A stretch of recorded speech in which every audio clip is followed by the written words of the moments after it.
पूरे 4 तोले के हैं ये सोने के कंगन, इनको छुपा लेता हूँ। आजकल चोरों चके बहुत हैं यहाँ पे। सुना तुमने, पूरे 4 तोले के सोने के कंगन है इस बुढ़े के पास। हाँ यार, मेरा भी जी ललचा गया है। आज इस बुढ़े को मुर्गा बनाते हैं।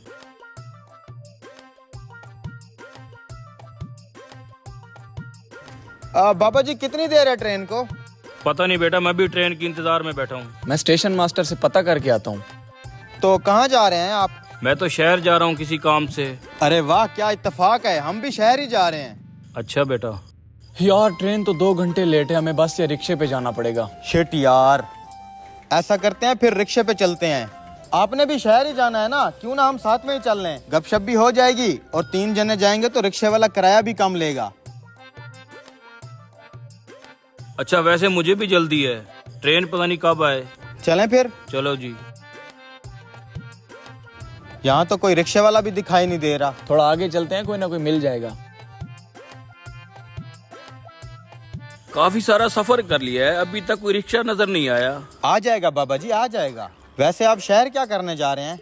बेटा मैं ये सोने के कंगन बेचने जा रहा हूँ। खालिद सोने के हैं क्या? कम से कम 4 तोले के होंगे। इसको कैसे पता चला 4 तोले का? कुछ तो गड़बड़ है। बाबा कोई कहानी सुना दो ताकि सफर की थकान महसूस ना हो। बेटा फिर ऐसा करो, तुम ही सुना दो कुछ। हम सुनाएंगे कहानी, लेकिन हमारी एक शर्त है। क्या शर्त है? हम जो कहानी सुनाएंगे, अगर आपने हमारी कहानी को झूठ कहा तो आपके सोने के कंगन हमारे। देखा, आ गए ना अपनी असलियत पे, ठग कहीं के। क्या सोच रहे हो?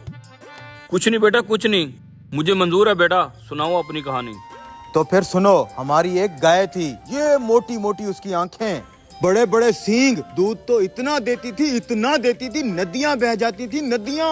उसके सींग पहाड़ों जितने बड़े थे। अगर उसके बाएं सींग पर हम बैठते तो पूरा एशिया नजर आता, अगर हम दाएं सींग पर बैठते तो पूरा यूरोप नजर आता था। फिर एक दिन पता है क्या हुआ? क्या हुआ?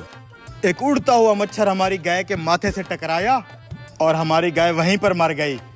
बहुत अफसोस हुआ। और तेरी ये बुढ़ा तो बहुत शातिर है, इतने बड़े झूठ को भी झूठ नहीं कहा। अच्छा बाबा, अब आप तो कोई कहानी सुनाओ। ठीक है, अगर तुमने मेरी कहानी को झूठा कहा तो तुम दोनों को 5-5 रुपया देना पड़ेगा। मंजूर है। तो फिर सुनो, मेरे शादी वाले दिन मेरे बाप ने मुझे घोड़ा गिफ्ट दिया। घोड़ा बहुत ही अच्छा था।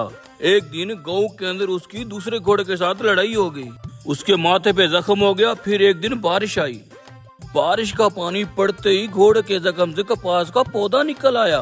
उस पौधे पे इतनी कपास लगी, हमारे सारे गोदाम फुल हो गए। लोग दूर दूर से उस घोड़े को देखने आते। फिर हमने उस कपास के 2 रंग के कपड़े बनाए, एक काला एक सफेद। फिर एक दिन अचानक सारे कपड़े चोरी हो गए। बेटा खुदा झूठ न बुलवाए, जो तूने काला कपड़ा पहना हुआ है और जो इसने सफेद कपड़ा पहना हुआ है, ये हमारे गोदाम से चोरी किए हुए हैं, हमें वापस कर दो। अरे ये, अबे यार कहाँ फंस गया ये बुढ़ा, तो हमारे कपड़े उतार लेगा। 500-500 देना पड़ेगा। इसकी कहानी झूठी है, अपने कपड़े बचा और 500-500 दे इसे। ये लें।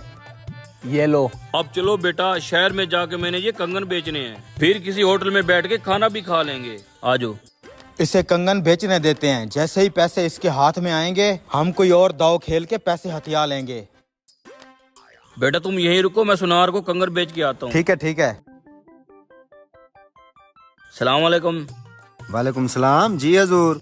दरअसल मैं अपने ये दोनों नौकर बेचना चाहता हूँ। आपकी दुकान पे काम करेंगे और आपकी खिदमत करेंगे। ठीक है, मुझे नौकरों की जरूरत है। कितने पैसे मांग रहे हो एक के? 1 मिनट बेटा, एक को बेचू या दोनों को? ओ बाबा, दोनों को बेच दे, एक को फिर कहाँ रखेगा? दोनों बिकना चाहते हैं, दोनों का 10,000 लूंगा। 8,000 दूंगा। दे दो, जल्दी करो। ठीक है, अब संभालो दोनों को। हाथ में बहुत खुजली हो रही है, लगता है इस बार मोटा माल आने वाला है। चलो पुत्र अंदर चलो, बहुत काम करना है, झाड़ू पोछा लगाना है। झाड़ू पोछा? ओए, हम तुझे काम वाले दिखाई देते हैं? अपने नखरे बंद कर, आज से तुम मेरे नौकर हो। वो बूढ़ा तुम्हें 8,000 में बेच गया है। चलो अंदर चलो।